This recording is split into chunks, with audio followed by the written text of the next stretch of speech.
There are moments that rewrite what a room believes about power. Moments that don't announce themselves with noise, but with a sudden, absolute absence of it. This is the story of 5 seconds that proved size is just a number, and the 140-pound man who made 340 pounds of pure force sit down and reconsider everything it thought it knew about physics. 5 seconds had already passed. That was the first fact. The second was that nobody inside the dojo had spoken since. Not the instructors lined against the wall with folded arms. Not the younger fighters whose whispers had filled the room only a minute earlier. Not the visiting trainers from Tokyo who had come expecting to watch technique and found themselves watching something far harder to describe. Not even the photographer in the corner, whose camera hung forgotten against his chest, shutter finger frozen mid-reach. Bruce Lee stood near the center of the mat, shoulders loose, breathing almost invisible, his expression carrying none of the triumph that lesser men would have worn after a moment like that.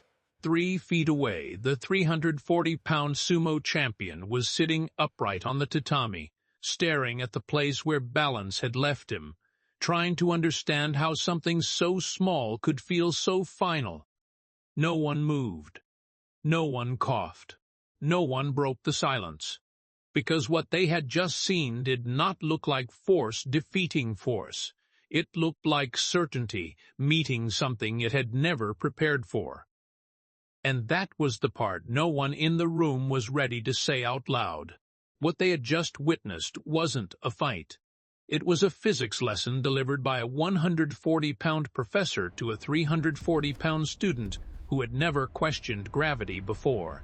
But to understand how the dojo became that quiet, you have to go back to the beginning of the afternoon to Tokyo, to the old training hall, to the smell of cedar and sweat and pressed straw, and to the exact moment the largest man in the room looked across at Bruce Lee and thought the same thing everyone else thought first. He looks too small. September 1971, the setup.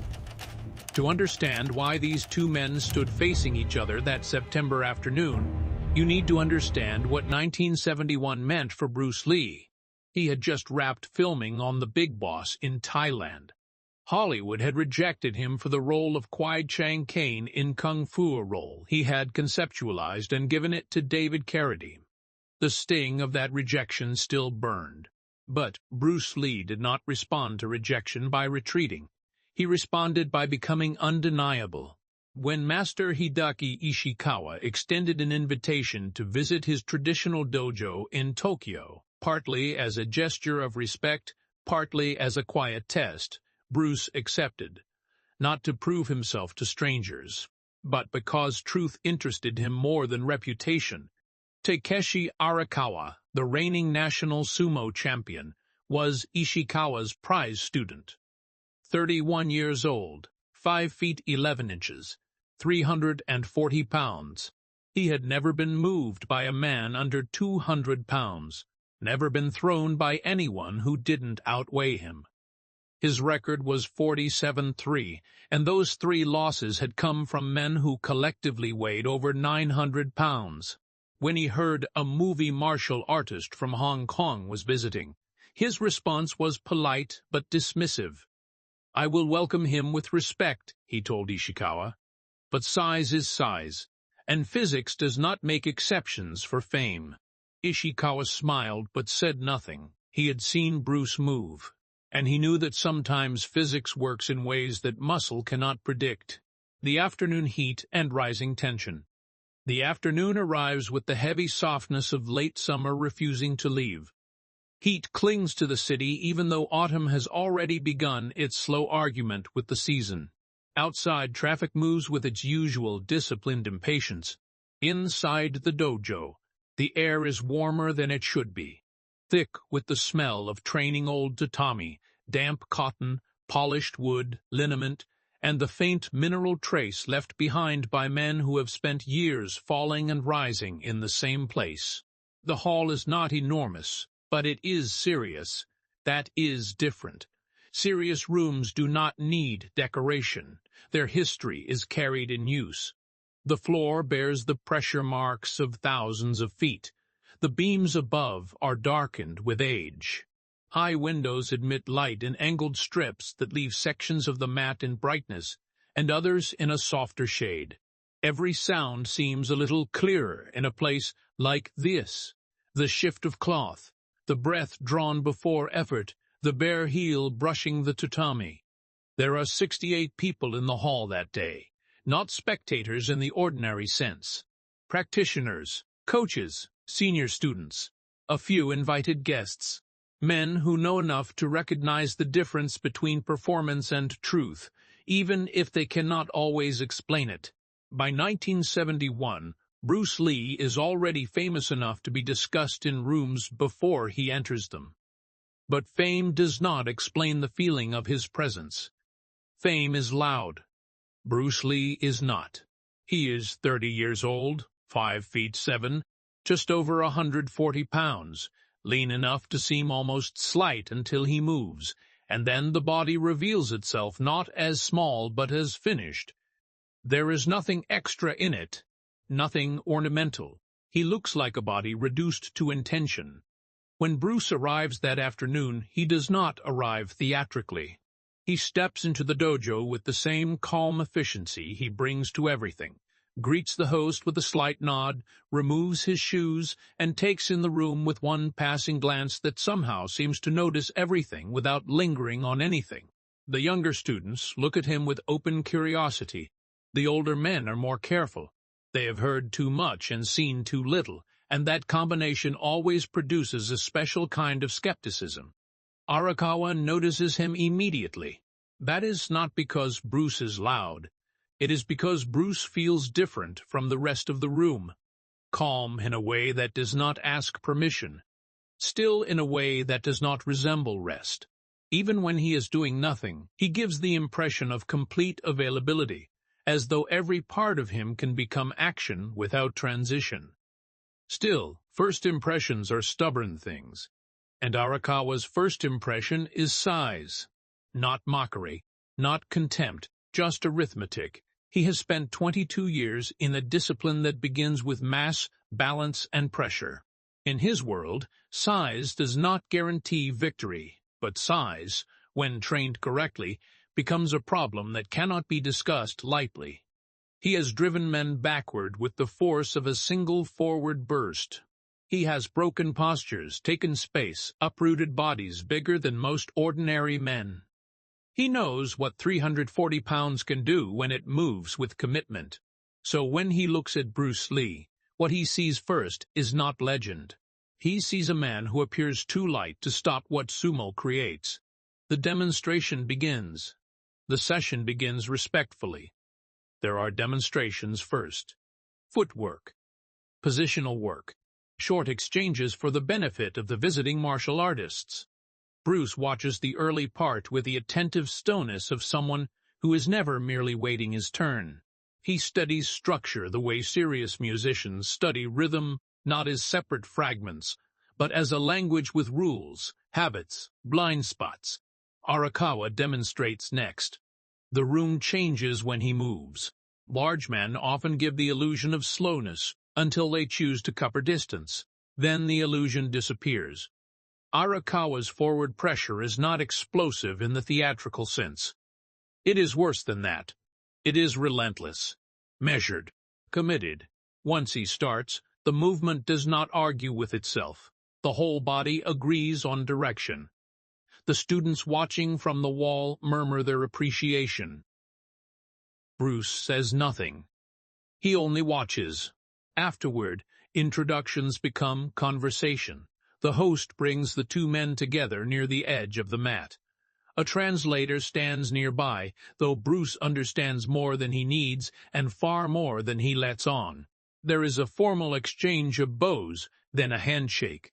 Arakawa's hand is huge, but Bruce's grip does not disappear into nothing.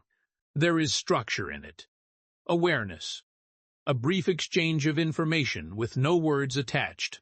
Arakawa asks the translator a question. The translator smiles faintly before relaying it. The champion says he expected you to be taller. A few people laugh softly. Bruce's face barely changes. And I expected him to be faster, he says. This time, the room laughs a little more freely. Even Arakawa does. Not because the line is insulting, but because it lands with that rare mix of lightness and edge that only very confident men can produce without sounding defensive. The host, sensing the energy in the room, asks whether the two would be willing to demonstrate distance and reaction against different body types. Arakawa agrees at once. Bruce takes a fraction longer, then nods. The younger students along the wall become instantly more attentive. The older instructors stop pretending this is still casual. The translator explains the parameters.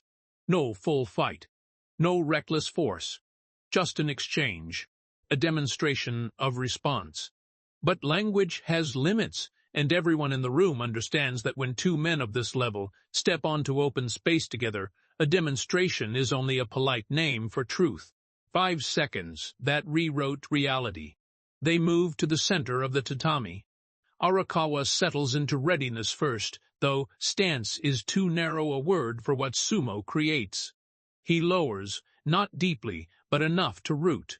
The feet spread. The knees bend. The weight sinks and organizes itself. He looks impossibly difficult to move, not because of gravity alone, but because gravity and training have entered an agreement inside his body. Bruce stands opposite him. Hands low, shoulders loose, no visible stance, no announced readiness. He is simply there. That unnerves the room more than they expect. People understand a guard. They understand the crouch. They understand coiled aggression. Bruce offers none of it. He seems almost unfinished, until one recognizes that he is not unfinished at all. He is uncommitted, free to become whatever the instant requires. The host says one word: begin. Arakawa moves first. He has to. His world is built on taking ground before the other man understands how little ground he truly owns. The first drive is compact and brutal, not a wild charge, but a disciplined blast of forward force, low and undeniable, 340 pounds, shifting from stillness into pressure. His hips drop. His hands rise to grab. His feet dig into the tatami with the sound of cloth tearing against resistance. It is the kind of movement that makes most men retreat even before contact, because retreat feels wiser than testing what happens next. Bruce does not retreat. That is the first surprise. He also does not meet the force directly. That is the second. What he does is almost invisible to anyone who doesn't understand angles. While Arakawa drives forward in a straight committed line, Bruce shifts his center line exactly 4 inches to the left, not with his feet, but with his waist. His feet barely move. His upper body floats to the side like smoke bending around a stone. He moves at an angle so slight the room almost misses it. Not backward, not simply sideways. He slips into the geometry of the attack the way water finds the unguarded seam in stone. This is Ting-Jin, listening energy 1 of the core principles Bruce adapted from Wing Chun. He is not resisting Arakawa's force. He is reading it, feeling its direction, speed, and commitment through the first instant of contact. Bruce's left hand touches first. Not a strike, a placement. A brief, intelligent contact on the upper arm, fingertips reading the tension in Arakawa's deltoid like a blind man reading Braille. Just enough to redirect awareness without trying to overpower mass. Then his body rotates. Not dramatically, just enough. His rear foot pivots 45 degrees. His hips turn under the line of pressure. His spine remains vertical, centered, perfectly stacked. This is Fajing in its purest form, not muscular force, but structural power borrowed from the ground, channeled through alignment, and released through timing. His right foot settles at the exact point where forward weight stops being stable and starts becoming negotiable. And this is where Bruce Lee's genius separates itself from ordinary skill. He does not try to stop 340 pounds. He tries to continue it. The room does not yet understand what it is seeing. Arakawa does. Too late. Bruce's right forearm and shoulder connect beneath the champion's center at precisely the wrong moment for the champion, and precisely the right moment for the physics of the world. The angle is perfect. The timing is perfect. The commitment, Arakawa's own commitment, is perfect. Nothing in Bruce's movement is large.